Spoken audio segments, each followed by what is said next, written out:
जिंदाने फरांसीस का मैं खाना सलामत पर है मबेगुल हर शीशाए हलब का है खाके फलस्तीन पर यहूदी का अगर हक है खाके फलस्तीन पर यहूदी का अगर हक हस्बाने पर हक नहीं क्यों अहले अरब का।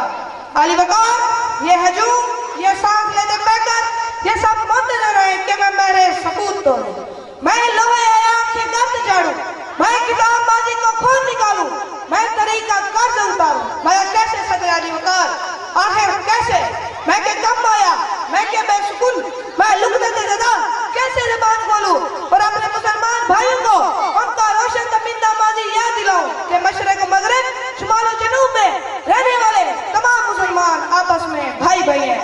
लेकिन मैं आज देख रहा हूँ एक भाई दूसरे भाई से जुदा हो रहा है। इसराइल अपनी ताकत के नशे में आकर चूर मुसलमानों पर जुल्म और सितम कर रहा है।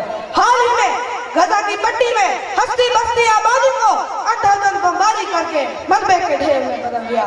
नहीं मालूम इस मलबे के ढेर के नीचे कितने लोग सिसक कर अपनी जान से हाथ धो बैठे, मगर फलस्तीन की ज़बान में आज भी यही नगमा है। ताकतें ताकतें तुम्हारी है और खुदा हमारा है, ताकतें ताकतें तुम्हारी है और खुदा हमारा है, अक्स पर ना इतराओ आईना हमारा है। अली वकार अस्पतालों को बराह रास्त निशाना बनाया जा रहा है, बच्चों बूढ़ों बुजुर्गों और नौजवानों को हक के हया से महरूम कर दिया गया है। मगर अलमिया ये है मगरिबी मीडिया यहाँ डटाई का मुजाहरा करते हुए झूठी खबरें फैला रही है। इसराइल को जालिम की बजाय मजलूम ठहराया जा रहा है, सच को छुपाया जा रहा है और झूठ को फैलाया जा रहा है। लश्कर भी तुम्हारा है, सरदार भी तुम्हारा है, लश्कर भी तुम्हारा है, सरदार भी तुम्हारा है, तुम झूठ को सच को तो अखबार भी तुम्हारा है।